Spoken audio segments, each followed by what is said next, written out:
जय हिंद दोस्तों। देखिए रेलवे एनटीपीसी भर्ती 2024 में दोस्तों ये जो इंटर लेवल वाला सीट है ना, क्योंकि आप लोगों को पता है कि इस बार दो तरह का वैकेंसी निकल रहा है, एक 12th लेवल के लिए और एक ग्रेजुएट लेवल के लिए। तो ये जो 12th लेवल वाला पोस्ट है इसमें एकदम भयानक कंपटीशन होने वाला है। ऐसा इसलिए क्योंकि इस पे एक तो 12th पास भरेगा ही भरेगा, साथ में जो ग्रेजुएट है वो भी इस पे भरेगा, लेकिन ग्रेजुएट वाला आप नहीं भर पाइएगा क्योंकि आप 12th पास रहेंगे। साथ ही साथ देखिए जो पार्ट 1 में है, पार्ट 2 में है, पार्ट 3 में है, जिसका ग्रेजुएशन कंप्लीट नहीं हुआ है, होने वाला है, बीच में लटका हुआ है, वो कौन सा वैकेंसी भरेगा? वो भरेगा 12th लेवल वाला। तो 12th लेवल वाला वैकेंसी में दोस्तों एकदम जबरदस्त कंपटीशन रहेगा और सबसे ज्यादा फॉर्म जो है ना इसी में भराएगा। तो आज के इस वीडियो में हम आपको बताएंगे कि इंटर लेवल का कौन कौन सा पोस्ट है, कैसे आपको तैयारी करना, क्या वैकेंसी का डिटेल है, A to Z आपको क्लियर करके बताएंगे। ठीक है, तो यदि आप 12th लेवल वाला पोस्ट को टारगेट कर रहे हैं तो आपको इस वीडियो को देख के जाना चाहिए, समझ लीजिए बढ़िया से। देखिए सबसे पहले हम लोग बात करेंगे railway NTPC non technical popular category inter स्तरीय जो पोस्ट है उसका हम आपको जानकारी देंगे बढ़िया से। सबसे पहले तो आपको हम ये बता देते हैं कि इस पोस्ट को कहा क्या जाता है, अंडर ग्रेजुएट। ठीक है, रेलवे एनटीपीसी में जो इंटर लेवल का वैकेंसी है उसको बोला जाता है अंडर ग्रेजुएट पोस्ट, और जो ऊपर वाला पोस्ट है उसको तो बोलते हैं ग्रेजुएशन लेवल वाला पोस्ट, ग्रेजुएट पोस्ट। ठीक है, देखिए इस पे क्वालिफिकेशन 12th पास रहेगा, आर्ट्स भी भर पाएगा, साइंस कॉमर्स सब लोग भर पाएंगे। ठीक है, और भरने में परसेंटेज वगैरह का भी जरूरत नहीं पड़ता है। एज का बात करेंगे तो एज कम से कम 18 साल, अधिक से अधिक 30 ईयर्स आपका मांगेगा। हालांकि यदि आप ग्रेजुएशन लेवल वाला भरोगे ना तो आपका उस पर 18 से 33 रहेगा। देखिए दोस्तों, अब हम आपको रेलवे एनटीपीसी की सबसे बेस्ट तैयारी के लिए दोस्तों सबसे बेहतरीन बुक बताते हैं, जो कि आती है दोस्तों किरण इंस्टीट्यूट की तरफ से। ये दोस्तों CBT 1 की तैयारी के लिए आपका वॉल्यूम 1 है, जिसपे आपको टोटल 60 सेट दिया गया है। 2021 का दोस्तों TCS का जितना भी प्रीवियस ईयर का क्वेश्चन है ना, सारा का सॉल्व पेपर आपको इसमें मिलेगा विद डिटेल एक्सप्लेनेशन के साथ। साथ ही साथ दोस्तों इसका वॉल्यूम 2 भी आता है, जैसा कि आप स्क्रीन में देख रहे हैं। इस पे आपका 61 से लेकर के 129 तक आपका टोटल सेट दिया है CBT 1 के लिए। 2021 का दोस्तों सारा TCS का प्रीवियस ईयर क्वेश्चन का सेट इस पे दिया गया आंसर के साथ। इसके साथ साथ दोस्तों आप सामान्य जानकारी, सामान्य विज्ञान का बुक ले सकते हैं, जिसपे आपको 3790 प्लस आपको ऑब्जेक्टिव क्वेश्चन का कलेक्शन देखने को मिलेगा, जिसपे दोस्तों 1996 से लेकर के अभी तक का सारा क्वेश्चन आपको इस पे देखने को मिल जाएगा। साथ ही साथ दोस्तों यदि आप CBT 2 का तैयारी करना चाहते हैं, क्योंकि दोनों का सिलेबस एक ही है, थोड़ा सा क्वेश्चन दोस्तों ज्यादा कर दिया है, तो दोस्तों इस पे आपको 18 सेट देखने को मिल जाएगा CBT 2 के लिए। 100% सॉल्यूशन विद डिटेल एक्सप्लेनेशन के साथ इस पे दिया गया। इसके साथ ही साथ दोस्तों किरण इंस्टीट्यूट की रीजनिंग की भी बुक आती है, जिसपे 8700 से ज्यादा आपको ऑब्जेक्टिव क्वेश्चन का कलेक्शन देखने को मिल जाएगा। साथ ही साथ दोस्तों किरण इंस्टीट्यूट की मैथमेटिक्स की भी बुक आती है, जिसपे 10,000 से ज्यादा आपको सॉल्व पेपर देखने को मिलेगा 1996 से लेकर के अभी तक। इसके साथ साथ दोस्तों रेलवे का सबसे बेहतरीन बुक है किरण इंस्टीट्यूट का रेलवे सार संग्रह, जिसपे सामान्य अध्ययन का दोस्तों क्वेश्चन है 1992 से लेकर के 2022 तक का दोस्तों सारा डेटा आपको इस पे देखने को मिलेगा। सभी बुक का लिंक आपको डिस्क्रिप्शन बॉक्स में मैंने दे दिया है, तो आप इसको ऑनलाइन परचेस कर सकते हैं। लेकिन 12th वाला में 18 से 30 रहेगा, प्लस में सभी OBC को 3 साल छूट मिलेगा, SC ST को 5 साल का छूट यानी रिलैक्सेशन देखने को मिल जाएगा। अब बात करेंगे कि पोस्ट क्या क्या रहेगा, इंटर लेवल वाला में क्या क्या पोस्ट रहेगा। जैसे कि आप जानते हैं कि ग्रेजुएशन लेवल वाला में ऊंचा पोस्ट है, ऊंचा वेतन है, ऊंचा काम है, ऊंचा जिम्मेदारी है, सब चीज उस पे हाई लेवल का है, सैलरी भी जबरदस्त मिलेगा। जैसे कि गुड्स गार्ड है, स्टेशन मास्टर है, ट्रैफिक कंट्रोलर है, तो ये सब जो पोस्ट है वो ग्रेजुएशन लेवल वाला पोस्ट है। हम लोग अभी ग्रेजुएट वाला पोस्ट के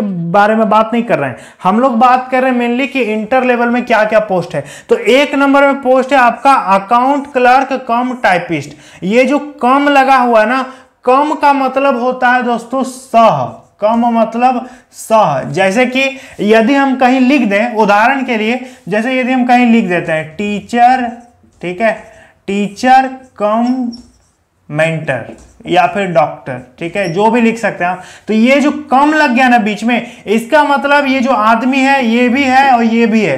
मतलब एक आदमी एक स्थान को यदि 2 चीजों को रिप्रेजेंट करें, एक ही आदमी यदि 2 काम करे तो वहां बीच में हम लोग कम लगा देते हैं। जैसे कि कहीं आपने देखा होगा प्रखंड सह अंचल कार्यालय, देखे होंगे कहीं, याद कीजिए, प्रखंड सह अंचल कार्यालय, तो सह लग गया ना, इसका मतलब वो प्रखंड भी है अंचल भी है, ठीक है। उसी तरह से यहां पर कम लग गया, इसका मतलब सह लग गया, तो आप क्लर्क का भी काम कीजिएगा, आप टाइपिस्ट का भी काम कीजिएगा अकाउंट डिपार्टमेंट में, ठीक है। रेलवे में अकाउंट क्लर्क कम टाइपिस्ट, ये पहला पोस्ट है 12th लेवल का।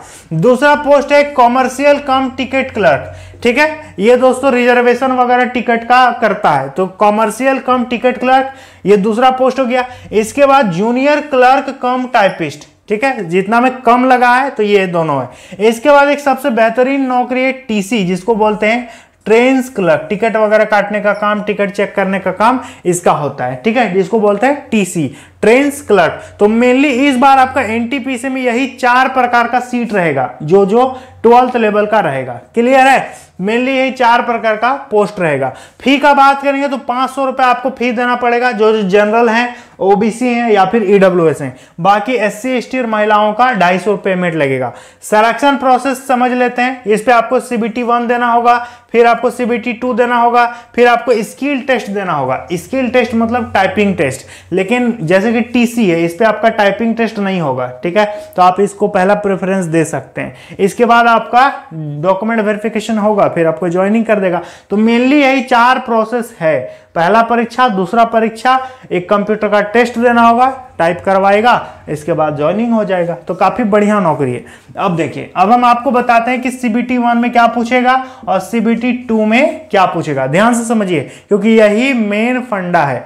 100 क्वेश्चन पूछेगा दोस्तों सीबीटी 1 में, ठीक है, और 100 नंबर, प्रत्येक क्वेश्चन 1-1 नंबर हो गया। समय मिलेगा 90 मिनट, 1.5 घंटा टाइम मिलेगा। 1/3 का नेगेटिव मार्किंग है, यदि गलत कीजिएगा तो 3 नंबर आपका, मतलब 1 नंबर आपका कट जाएगा, और सही कीजिएगा तो 3 नंबर मिलेगा। तो 0.33 यानी 1/3 का माइनस मार्किंग है। रीजनिंग से 30 क्वेश्चन है, मैथ से 30 क्वेश्चन है, और जीके और करंट अफेयर्स दोनों मिला के 40 क्वेश्चन है। टोटल कितना हो गया? 30, 60 और 40, 100 क्वेश्चन हो गया, 100 नंबर। ये है सीबीटी 1 का पैटर्न। अब आपको लगेगा कि सीबीटी 2 में कुछ ज्यादा पूछेगा, जी बिल्कुल नहीं, सीबीटी 2 भी यही है, सीबीटी 2 का पैटर्न भी यही है। ऐसा कुछ नहीं कि ज्यादा सब्जेक्ट पूछेगा, लेकिन हाँ क्वेश्चन थोड़ा सा बढ़ा देगा, टाइम उतना ही रहेगा।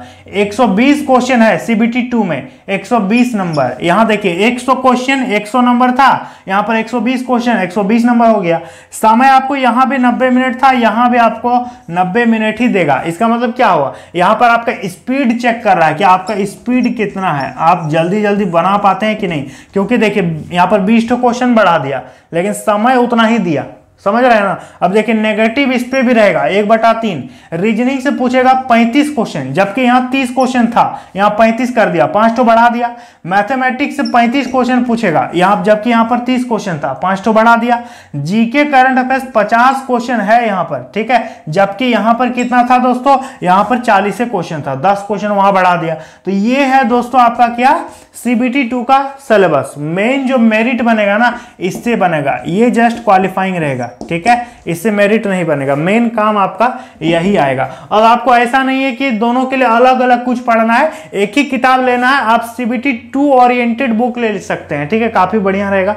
मतलब सीबीटी 2 का यदि आप तैयारी कर रहे हो तो सीबीटी 1 भी आपका प्रिपेयर हो रहा है, यही हो रहा है ना, क्योंकि ज्यादा एक्स्ट्रा तो कुछ पूछ नहीं रहा है। यहां भी रीजनिंग, वहां भी रीजनिंग, यहां मैथ, वहां मैथ, यहां जीके, वहां भी जीके, एक्स्ट्रा कुछ नहीं पूछ रहा है। तो पैटर्न और सिलेबस ओवरऑल यदि बात करें तो बहुत बढ़िया। अब बात करेंगे सैलरी आपको कितना मिलेगा, तो देखिए दोस्तों इंटर लेवल वाला में यदि आपका सिलेक्शन होता है ना, तो आपको सैलरी अप्रॉक्स आपको 35 तक तो मिल ही जाएगा, 35,000 अप्रॉक्स सैलरी मिल जाएगा। लेकिन डिपेंड करेगा कि किस में आपका सिलेक्शन होता है।